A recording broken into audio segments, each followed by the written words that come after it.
O milharal. Carter mudou-se com sua família para uma cidade verdadeiramente rural no interior de São Paulo, mas sempre mantivemos contato. Sua família é muito country, e eu diria que são meio caipiras. Então, a mãe e a irmã dele não estariam lá naquele fim de semana. Eram só ele e o pai.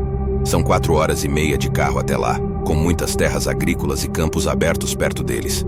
Para entrar na propriedade, era uma estrada de cascalho a cerca de 9 quilômetros da estrada principal. Cheguei lá e fui recebido calorosamente por Carter e seu pai. Eles já estavam sentados no quintal bebendo cerveja. Depois de trazer minha mala do carro, me juntei a eles. Carter estava me contando sobre todas as trilhas na área onde poderíamos levar meu Toyota. Eu nunca tinha feito off-road antes, mas estava super animado. Para quem não sabe, off-road são aquelas trilhas lamacentas que passamos com os carros 4x4. Carter e eu entramos no meu carro e ele me guiou até uma trilha próxima, que ele descreveu como perfeita para off-road. Eram por volta das 6 horas, então só tínhamos algumas horas de luz. Fizemos cerca de 1 hora de off-road em várias trilhas não muito longe de casa. Quando estava começando a escurecer, saímos das trilhas e voltamos para a estrada, pois estava ainda mais escuro no meio da mata. Enquanto passamos por muitas terras agrícolas, vimos um prédio abandonado que parecia uma igreja, com um enorme milharal próximo a ele. Carter disse que passa por esse lugar o tempo todo, mas nunca deu uma olhada. Decidimos voltar mais tarde, mas desta vez de bicicleta. A família dele tinha vários mountain bikes totalmente equipadas com luzes, então pegamos 2 das melhores e fomos nessa aventura. Quando chegamos ao prédio abandonado, estava bem escuro. Trouxemos lanternas e a grama estava muito alta. Nos certificamos de que nenhum carro estava chegando antes de entrar na propriedade. Escondemos nossas bicicletas no milharal para não sermos vistos. Ainda havia luz suficiente lá fora para navegar sem ligar as lanternas, pois não queríamos chamar muita atenção. Estávamos pensando em tirar algumas fotos artísticas legais um do outro para nossos Instagrams lá dentro. Era definitivamente uma igreja antiga, e fomos olhar por uma das janelas. Estava escuro demais para ver por dentro, então pedi a Carter para me entregar uma lanterna. Quando iluminei, notamos algo macabro no banco. Era a cabeça de uma pessoa curvada, sentada de costas para nós. Carter disse que é só um manequim. Colocamos a aposta, eu achando que era algum sem-teto bêbado. Fomos até a porta da frente do lugar e vimos que estava tapada com tábuas. Carter balançou a porta, mas não houve resposta. Ele deu a entender que ganhou a aposta porque não havia como um sem-teto entrar lá. Eu sugeri verificar outras janelas para ver mais de perto. Caminhamos até o outro lado da igreja, até a janela que sabíamos ter o melhor ângulo. Mas, quando acendi a lanterna através do vidro, o que quer que estivesse naquele banco havia completamente desaparecido. Eu disse a Carter que ele devia-me dinheiro porque eu estava certo, embora também estivesse assustado. Perguntou para onde eles foram, e eu iluminei a luz em todas as direções, até que vimos ao mesmo tempo um homem parado à esquerda da janela, olhando diretamente para nós. Não parecia nenhum sem-teto. Saímos correndo de volta para o milharal. Tentamos encontrar as bicicletas em pânico, mas não conseguimos. Estava tão escuro que estávamos evitando ligar nossas lanternas para não nos expor. Ouvimos uma batida vindo do prédio da igreja. Carter me disse para ficar quieto porque ouviu sons no milharal, como se alguém estivesse atrás de nós. Então simplesmente parou e ficou em silêncio.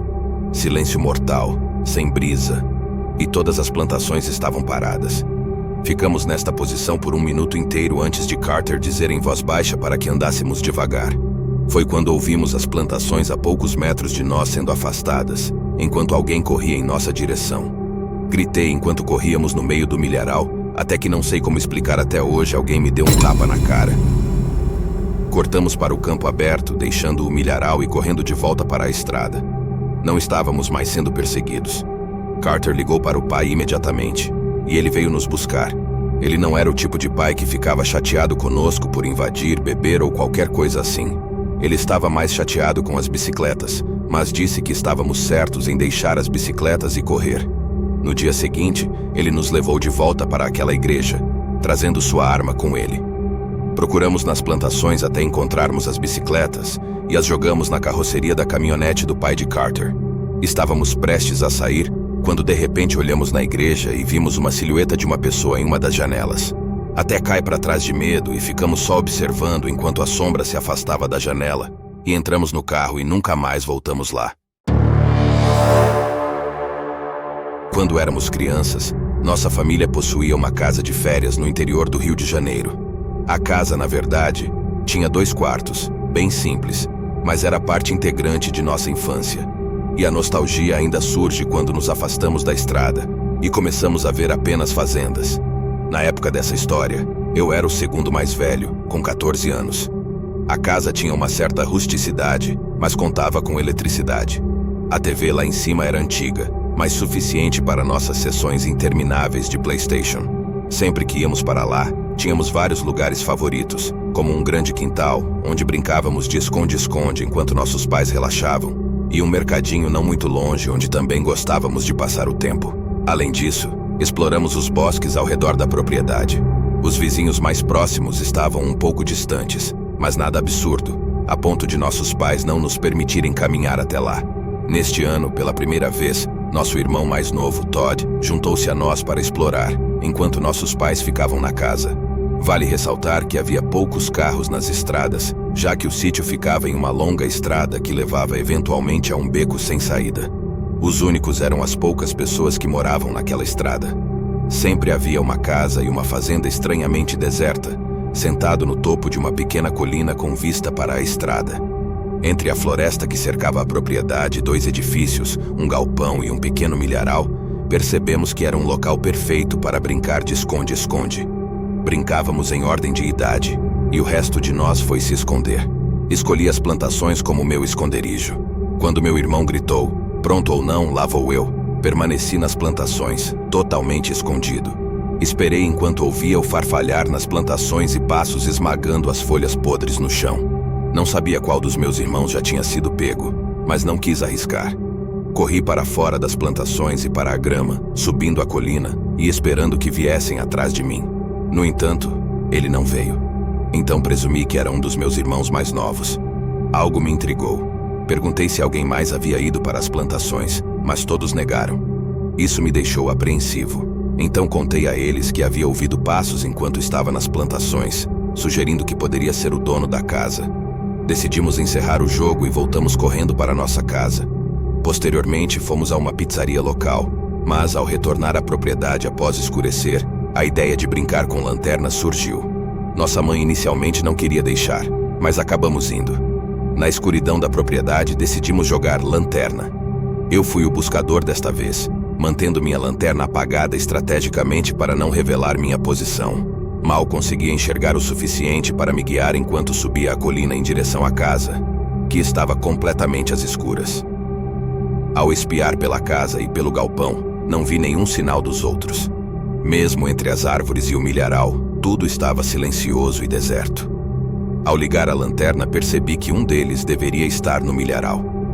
Silenciosamente aproximei-me, tentando evitar fazer barulho, e mantive a lanterna apagada para não chamar atenção. Enquanto me movia nas plantações, ouvi passos se aproximando.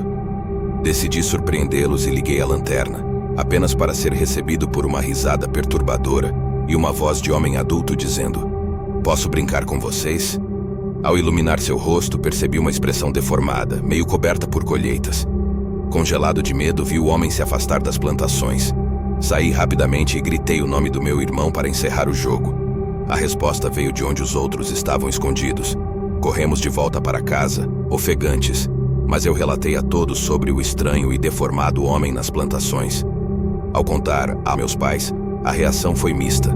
Meu pai parecia confuso, sem saber como reagir, enquanto minha mãe deixava claro que não queria que saíssemos após o anoitecer. Naquela noite, tive dificuldade para dormir, preocupado com a presença do homem nas plantações. Felizmente, a propriedade foi vendida alguns anos depois, e nunca mais voltamos àquela área assustadora.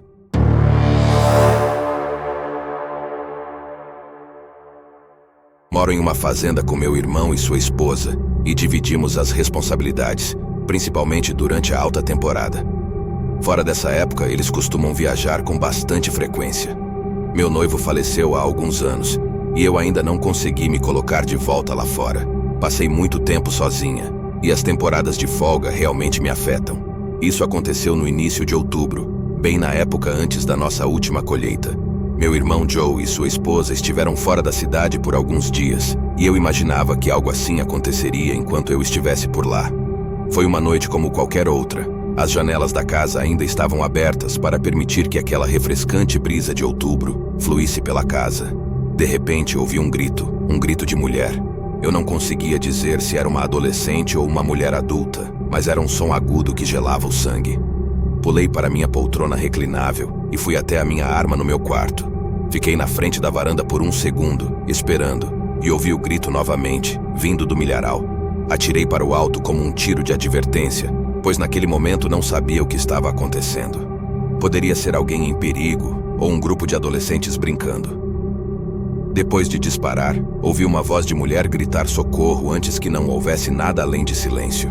Gritei, perguntando quem está aí e onde estão, mas nada além do vento respondeu.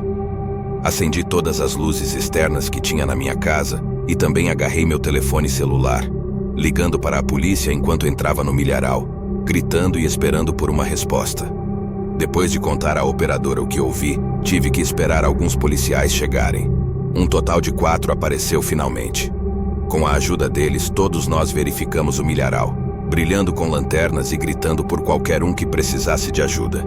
Imagino que sempre que alguém relata ter gritado por socorro, os policiais levaram isso um pouco mais a sério. Depois que finalmente não encontramos ninguém, um policial disse para ligar novamente se eu ouvisse alguém gritar por socorro e que eles estariam por perto. Então todos foram embora e eu voltei para dentro de casa, não antes de dar mais uma olhada no milharal. Fechei a porta e apaguei todas as luzes. Não há muito o que fazer nesta redondeza para as crianças, então não parecia inacreditável que talvez fossem algumas crianças tentando assustar fazendeiros e proprietários de casas qualquer. Depois de mais uma hora assistindo TV, subi as escadas para a cama, tomando alguns remédios para me ajudar a dormir, já que tenho insônia crônica. Geralmente diria que é uma pena, mas depois de 1 hora e alguns minutos, ouvi rangidos e batidas lá embaixo. Acabei percebendo que nunca fechei as janelas lá embaixo, e você pode ouvir tudo através das paredes finas como o papel desta casa. Todos os andares fazem barulho. Peguei meu celular e liguei para meu irmão Joe. Ele atendeu e perguntei em um sussurro se ele está em casa. Ele disse não. Naquele momento, todos os pelos do meu corpo se arrepiaram, e eu soube que agora estava no modo lutar ou fugir. Disse ao meu irmão que havia alguém na casa e pedi para chamar a polícia para mim. Ele estava a algumas cidades de distância. Andei na ponta dos pés o mais silenciosamente e peguei minha espingarda. Sei com certeza que fiz um barulho enquanto me aproximava dele, embora fosse inevitável. Ouvia sons lá embaixo e definitivamente havia alguém na minha casa. Rastejei até a porta e a abri, olhando para baixo da escada para o andar de baixo. Ainda podia ouvir a brisa fluindo pela casa. Lá embaixo, os pelos dos meus braços estavam arrepiados. Comecei a descer as escadas, uma de cada vez, tentando o meu melhor para não fazer som. Mas só desci alguns degraus antes de ouvir passos vindos de baixo no chão de madeira, se aproximando da escada, até que uma figura alta e magra apareceu na parte inferior dos degraus. Engatilhei a espingarda e disse para não se mover. Ele não escutou. Quase saiu de vista calmamente, e eu ouvi seus passos. Então, comecei a correr pela sala de estar e saí pela porta dos fundos, gritando para parar enquanto tentava persegui-lo brevemente. Mas assim que ele saiu da minha casa, tranquei a porta e liguei para meu irmão. Ele disse que a polícia estava a caminho. Tranquei todas as janelas do primeiro andar e esperei a polícia voltar. Eram os mesmos policiais que fizeram uma pequena busca no perímetro da propriedade, desta vez com todas as luzes acesas. Um dos policiais disse que passaria a noite na propriedade, embora eu não achasse que aquele cara voltaria depois de ver que eu estava armado. Na verdade, ele nunca voltou, mas a história não termina aí. Estava terminando a última colheita da temporada na colheitadeira, e ao fazer isso, notei um sapato no campo. Parei a máquina para ir buscá-lo e examiná-lo. Era um sapato feminino tamanho 8,5. Isso me fez pensar nos gritos que ouvi seguidos pelo homem invadindo minha casa horas depois.